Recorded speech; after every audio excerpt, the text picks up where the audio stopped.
हाय दोस्तों, नमस्कार। मैं हूं सूरज। आज दोस्तों मैं आपके साथ बात करने वाला हूं।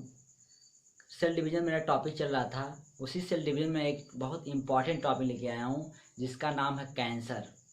कैंसर क्या होता है मैं आपको उसके बारे में बताऊंगा कि कैंसर क्या होता है, कितने टाइप का होता है, ये क्यों बनता है, किसकी वजह से बन जाता है, इसका रीज़न क्या है होने का। आपको मैं उसकी सारी जानकारी अभी आपको देने वाला हूँ। तो चलिए बिना टाइम वेस्ट हम करते हैं, कैंसर को स्टार्ट करते हैं। क्या होता है ध्यान देना दोस्तों। मैंने यहाँ डाला uncontrol of cell division is known as कहलाता है कैंसर। ध्यान देना, कोई बोले कैंसर होता क्या है तो आपको हिंदी में बताना है अनियंत्रित कोशिकाओं का विभाजन ही क्या कहलाता है, कैंसर कहलाता है। अनियंत्रित कोशिकाओं का विभाजन कैंसर कहलाता है, या cancer is uncontrolled of cell division is known as this process is known as cancer. Cancer में दोस्तों कि कोई भी कोशिका होती है, वो कोशिका को कोई रेगुलेशन करने वाला नहीं होता है। कोशिका खुद ब खुद सेल्फिश हो जाती है, स्वार्थी हो जाती है, अपने आप में स्वयं बढ़ती रहती है। इसी प्रोसेस को हम क्या कहते हैं, कैंसर कहते हैं। बताना है इसका डेफिनेशन। अनियंत्रित कोशिकाओं का विभाजन, अनियंत्रित कोशिकाओं का विभाजन क्या कहलाता है, कैंसर कहलाता है। अब दूसरी बात सर, इसके स्टडी को क्या कहते हैं, साइंस में इसकी ब्रांच बनाई गई है, इस ब्रांच का नाम क्या है तो आपको बताना है। इस ब्रांच का नाम है study of cancer is known as oncology. मैंने क्या बोला, study of cancer, study of cancer is known as oncology. इस बात को ध्यान देना, ऑन्कोलॉजी। अभी मैं वो आपको बताऊंगा ऑन्कोलॉजी क्यों बोला गया है। अब ध्यान देना दोस्तों, दूसरी बात कि सर जो हमारे अंदर सेल डिवीजन होता है, किसी भी सेल्स में जो सेल डिवीजन होता है, कोशिका विभाजन होता है, वो कैसे होता है आपको बता दूं। आधुनिक साइंटिस्ट जो है, मॉडर्न साइंटिस्ट दोस्तों, जो आधुनिक साइंटिस्ट हैं, आधुनिक वैज्ञानिक हैं, उनका कहना क्या है आपको बताना है। कि उनका कहना है कि जो सेल डिवीजन होता है, कोशिका विभाजन होता है, वो लगभग 20 जीन उसमें हेल्प करते हैं। कितने जीन, लगभग 20 जीन उसमें पार्टिसिपेट करते हैं कोशिका विभाजन को करवाने में। और दोस्तों इस एक बात और है, तो इस जीन का नाम क्या है, उनको कहा क्या जाता है तो आपको बताना है। ये जीन ही क्या कहलाते हैं, प्रोटो ऑन्कोजीन कहलाते हैं। क्या कहलाते हैं दोस्तों, प्रोटो ऑन्कोजीन कहलाते हैं। और दोस्तों ऑन्कोजीन जीन होता है, इसी बेस पे इसका इस जो ब्रांच बनाया गया, स्टडी बनाया गया है साइंस में, वो क्या कहलाता है, ऑन्कोलॉजी कहलाता है। ऑन्कोलॉजी कहलाता है, आपको इसी बेस पे बताना है, ध्यान दीजिएगा। तो प्रोटो ऑन्कोजीन हो गया। अब दोस्तों एक बात है सर, जब प्रोटो ऑन्कोजीन देखिए सेल, आपको बता दूं ये जो प्रोटो ऑन्कोजीन है हर एक सेल्स में होता है, ह्यूमन बींग्स के जितने भी सेल्स हैं सब में होता है। यही अब कैसे कैंसर में बदलता है आपको ही बताना चाह रहा हूँ। ध्यान दीजिए, सबके अंदर होता है प्रोटो ऑन्कोजीन। जैसे आपने कुछ डिजीज सुना होगा कि सबके अंदर होता है, जैसे आपका डायबिटीज हो गया, जिसको डायबिटीज हो जाता है, जैसे आपको हो गया आपको हाई बीपी, लो बीपी, है ना, low blood pressure, high blood pressure. तो दोस्तों ये सब है क्या, इस सबके अंदर ये सब चीज होता है, केवल उसका रिदम बिगड़ जाता है, उसका जो एक लय चलता है वही लय क्या हो जाता है, डिसबैलेंस हो जाता है। और जैसे ही डिसबैलेंस होगा, उस डिसबैलेंस होने में दोस्तों चाहे हाई हो जाए या लो हो जाए, दोनों कंडीशन में इंसान को क्या काज हो जाता है, इंसान को डिजीज काज हो जाता है, बीमारी पैदा हो जाती है। तो इस बात को आपको ध्यान देना है। तो दोस्तों ऐसे आपका प्रोटो ऑन्कोजीन सब हर एक सेल्स में होता है, हर इंसान के अंदर होता है प्रोटो ऑन्कोजीन। एक करता क्या है दोस्तों, यदि किसी कारणवश, आप बता रहा हूं कैसे कैंसर बना, इस बात को पॉइंट टू बी नोटेड, ध्यान देना दोस्तों। जब यही प्रोटो ऑन्कोजीन देखिए, जब आपके डीएनए का, किसके, डीएनए के किसी भी मॉलिक्यूल का, डीएनए के किसी भी मॉलिक्यूल का, डीएनए के क्या दोस्तों मैंने बोला, रिप्लिकेशन में क्या होता है आपको मालूम होना चाहिए, द्विगुणन। क्या दोस्तों, द्विगुणन। डीएनए के किसी भी मॉलिक्यूल का जब रिप्लिकेशन होता है, द्विगुणन होता है, उसी समय दोस्तों यदि उस प्रोटो ऑन्कोजीन में, उसी समय आपको ले लेना है इसे, उसी समय यदि प्रोटो ऑन्कोजीन में, किसमें दोस्तों, प्रोटो ऑन्कोजीन में म्यूटेशन आ जाए, क्या आ जाए, म्यूटेशन आ जाए, इसको ध्यान दीजिए, बहुत इंपॉर्टेंट बात है। यदि डीएनए के किसी मॉलिक्यूल में जब रिप्लिकेशन होता है दोस्तों, उसी समय यदि प्रोटोऑन्कोजीन में म्यूटेशन आ जाए, म्यूटेशन का मतलब आप लोग जानते होंगे उत्परिवर्तन, जिसको किसने दिया था, साइंटिस्ट का नाम आप जानते होंगे, ह्यूगो डुब्रीज नाम के साइंटिस्ट ने उत्परिवर्तनवाद दिया था, जिन्होंने साइंटिस्ट का नाम है ह्यूगो डुब्रीज। तो दोस्तों यदि उसमें म्यूटेशन आ जाए, उत्परिवर्तन का मतलब क्या होता है कि कोई चीज एकाएक चल रही हो, कोई चीज एक लय से चल रही हो, उसी लय में एकाएक कोई उसका लय एकाएक तेज या बदल जाए और फिर उसके बाद नॉर्मल चलने लगे। मैंने क्या बोला, कोई लय चला, कोई रिदम से कोई काम कर रहा है इंसान, एकाएक उसके काम करने की प्रक्रिया बढ़ जाए, उसके बाद और फिर नॉर्मल हो जाए, तो वही जो बढ़ गई है वही क्या कहलाती है दोस्तों, उत्परिवर्तन कहलाती है, म्यूटेशन कहलाती है। और यही म्यूटेशन अब उसके लिए हमेशा के लिए एक हो जाएगा कि हाँ एक समय था, उस समय मेरी क्रिया करने की दर बढ़ गई थी। तो सेम दोस्तों ऐसे यहाँ है, म्यूटेशन उत्परिवर्तन हो जाता है, और जैसे उत्परिवर्तन हो जाएगा तब तैसे दोस्तों आपको बताना है तुरंत ही दोस्तों उसी समय आपका प्रोटोऑन्कोजीन कन्वर्ट हो जाता है किसमें, ऑन्कोजीन में। किसमें दोस्तों, ऑन्कोजीन में आपका प्रोटोऑन्कोजीन कन्वर्ट हो जाता है, और जैसे ऑन्कोजीन में कन्वर्ट होगा दोस्तों, इंसान को तुरंत क्या हो जाएगा, ये बीमारी हो जाएगी जिसका क्या नाम है, कैंसर है, जिसका क्या नाम है, कैंसर। यही प्रोटोऑन्कोजीन जब तक नहीं बदलेगा ऑन्कोजीन में, तब तक इंसान को कभी कैंसर नहीं होगा। ये प्रोटोऑन्कोजीन दोस्तों हमेशा पड़ रहता है। आपको बता दूं, आपने ट्यूमर सुना होगा, ट्यूमर क्या सुना होगा, ट्यूमर दोस्तों, ट्यूमर को बोलते हैं वैसे नॉर्मली गांठ सादृश रचना। दोस्तों ट्यूमर आपके बॉडी में, आपके शरीर में कई सालों तक कई पड़ा रह सकता है, ये कोई आपको हानि नहीं पहुंचाएगा। ध्यान देना, मैं क्या कह रहा हूँ, मैं कह रहा हूँ ट्यूमर जो है आपके बॉडी में गांठ सदृश रचना बन जाएगी, ये पड़ा रहेगा, लेकिन कब और इसमें क्या होता है, प्रोटोऑन्कोजीन होता है। यही प्रोटोऑन्कोजीन इस ट्यूमर में जितने भी सेल्स हैं, उसी सेल्स में से किसी का भी प्रोटोऑन्कोजीन, जैसे दोस्तों प्रोटोऑन्कोजीन कन्वर्ट हो जाएगा ऑन्कोजीन में, एक ही कन्वर्ट हो गया, तुरंत वो ट्यूमर किसमें बदल जाएगा, आपको बताना है, कैंसर में बदल जाएगा। किसमें बदल जाएगा, कैंसर में बदल जाएगा। इस बात को नोट कर लीजिएगा दोस्तों, एक बहुत इंपॉर्टेंट टॉपिक लेके आया हूँ आज। और प्लीज़ यदि वीडियो आपको अच्छा लगे, प्लीज़ मेरी वीडियो को लाइक जरूर करिए, क्योंकि आपको मैं बहुत अच्छी जानकारी दे रहा हूँ। अभी मैं आपको और बताता हूँ क्यों कैंसर और होने का क्या कारण है। तो दोस्तों आपको समझ आ गया कि कैंसर क्या होता है, मैंने इसके बारे में जानकारी दी। अब आपको मैं आगे से बताता हूँ क्यों होता है। कार्सिनोमा, क्या दोस्तों, कार्सिनोमा कैंसर। दूसरा दोस्तों सारकोमा, क्या, सारकोमा। तीसरा दोस्तों ल्यूकोमा, क्या हो गया, ल्यूकोमा। आपके इतने प्रकार के कैंसर होते हैं, कार्सिनोमा, सारकोमा, ल्यूकोमा। ध्यान देना दोस्तों, कार्सिनोमा में क्या आता है, कार्सिनोमा आता है दोस्तों एपिथेलियल वाली कैंसर, एपिथेलियल वाली कैंसर। अब जैसे दोस्तों क्या हो गया, स्किन कैंसर, इसका बहुत अच्छा एग्जाम्पल है, क्या है, स्किन कैंसर। तो कोई बोले कार्सिनोमा में कौन आ सकता है, तो आपको बताना है एपिथेलियल वाली सेल, जो ऊपरी सेल्स हैं एपिथेलियल का जो निर्माण करती हैं, तो जिसको बोलते हैं उपत्वचीय। तो ध्यान देना दोस्तों, उसमें क्या, एक मैंने एग्जाम्पल दिया स्किन कैंसर ना, स्किन कैंसर क्या है, कार्सिनोमा टाइप का क्या है, कैंसर है। दूसरा दोस्तों सारकोमा में आप बता सकते हैं कि जो कनेक्टिव टिश्यू हैं, कनेक्टिव टिश्यू में होने वाली कैंसर,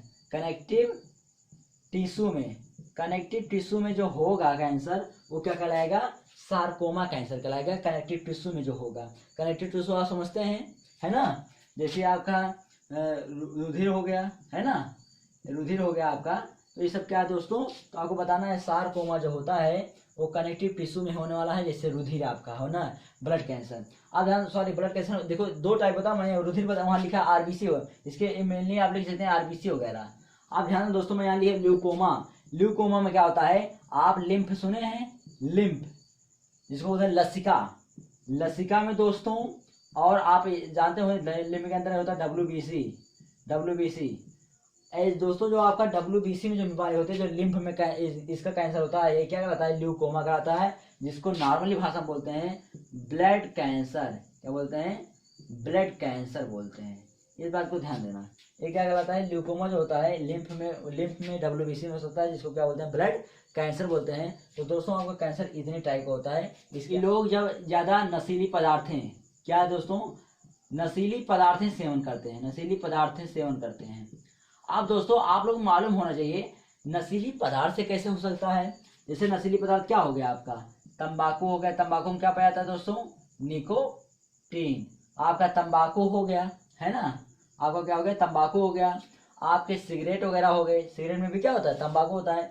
तो नशीली चीजें जो होती हैं, जैसे तंबाकू मैंने एग्जाम्पल लिख दिया है, नशीली पदार्थ, ड्रग्स, आप जानते हैं ड्रग्स कभी कभी लोग लेते हैं। तो नशीले पदार्थ जो होते हैं वो भी क्या काज कर सकती हैं, कैंसर। अब आपको मालूम होगा कि कैसे नशीली पदार्थ कैसे कैंसर काज कर सकता है। दोस्तों मेरी बात को बहुत ध्यान से सुनिएगा।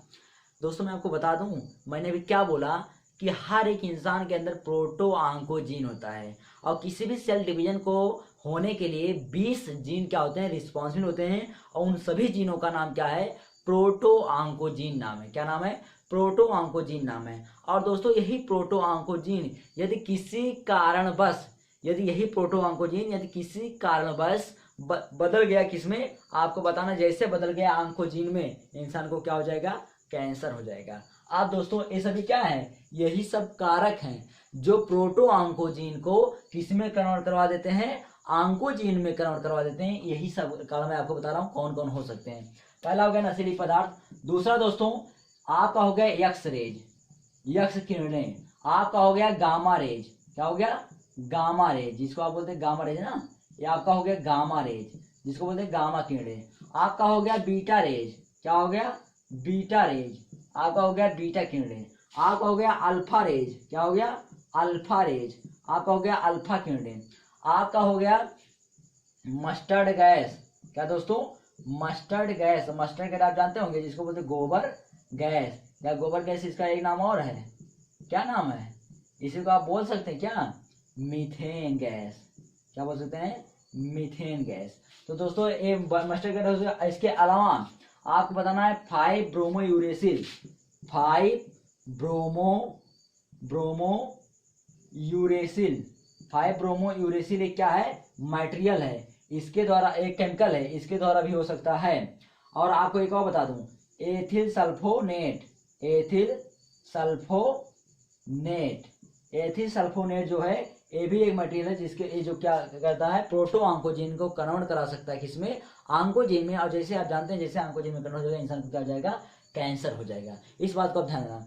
तो दोस्तों ये थे आपके कि कैंसर होने का कारण क्या क्या हो सकता है। आपको एक बात और, आपने सुना यूवी रेज, मैंने बताया नहीं, यूवी रेज, इसका फुल फॉर्म होता है ultra violet rays, ultra violet rays, इसको बोलते हैं पराबैंगनी किरणें, पराबैंगनी किरणें। दोस्तों जो आपका पराबैंगनी किरणें हैं, इसके द्वारा भी क्या हो सकता है, इंसान को कैंसर हो सकता है। जैसे कभी कभी आपने देखा होगा कि कुछ लोग होते हैं धूप वगैरह में जाते हैं तो उनको स्किन से बहुत प्रॉब्लम होती है, उनके स्किन पे फफोले पड़ जाते हैं, या उनके स्किन में बड़े बड़े दाने पड़ जाते हैं रेडिश कलर के, और उनको खुजली सी होती है। तो क्या हो, सब इसी अल्ट्रावायलेट रेज का ही कमाल है, क्योंकि वो उतने उनके अंदर मेलानिन की क्वांटिटी क्या होती है, कम होती है। जिस इंसान के अंदर मेलानिन की क्वांटिटी कम होगी, वो इंसान, मेलानिन एक दोस्तों एक पिगमेंट होता है, वो इंसान उतना गोरा होगा। और जिस इंसान के अंदर मेलानिन की क्वांटिटी ज्यादा होगी, वो इंसान उतना ही काला होगा। आपने देखा होगा काला व्यक्ति धूप में काम कर सकता है, लेकिन वहीं एक गोरा व्यक्ति धूप में काम करने के लिए उसके लिए बहुत ही पापड़ बेलना पड़ता है, उसको बहुत ही कठिन परिश्रम करना पड़ता है। वो उसकी आदत नहीं है, वो कर वहाँ नहीं सकता, वहाँ ठहर नहीं सकता। तो क्या है इसका दोस्तों उपचार, इसका प्रिवेंशन क्या है। तो दोस्तों ध्यान देना, पहले ये सेल्स जो होती हैं, क्योंकि आप जानते हैं ये सेल्स अपने आप को बार बार डिवाइड करती हैं। और यदि डिवाइड करना है तो आपको एक चीज मैंने सेल साइकिल पढ़ाया था, और वहाँ सेल साइकिल मैंने आपको बताया, मेरा पहला वीडियो है इसी सेल डिवीजन का, तो वहाँ देख लीजिए। मैंने बताया था कि यदि किसी भी सेल्स को डिवाइड करना है तो सबसे पहले वो सेल क्या करती है, अपने आप को मैच्योर करती है। उसके पास जिस चीज़ की कमी है उसको पहले वो पूरा करती है। कार्बोहाइड्रेट नहीं है, प्रोटीन्स नहीं है, अमीनो एसिड नहीं है, सारे चीज़ की न्यूक्लिक एसिड नहीं है, सारे चीज़ को भरपूर मात्रा में उसको अपटेन करना होता है, रिजर्व करना होता है। उसके बाद जब उसके पास सारा मटेरियल हो जाता है, तब वो अपने आप को क्या करना चाहती है, डिवाइड करना चाहती है। तो दोस्तों जो कैंसर सेल्स है ये क्या होता है, बहुत अधिक मात्रा में बहुत अधिक मात्रा में दोस्तों ऊर्जा लेने लगता है। बहुत अधिक मात्रा में क्या लेने लगता है? ऊर्जा। मतलब ये क्या है? पोषण आहार। ये पोषण आहार यही सबसे ज्यादा लेने लगता है, इस बात को ध्यान दीजिएगा।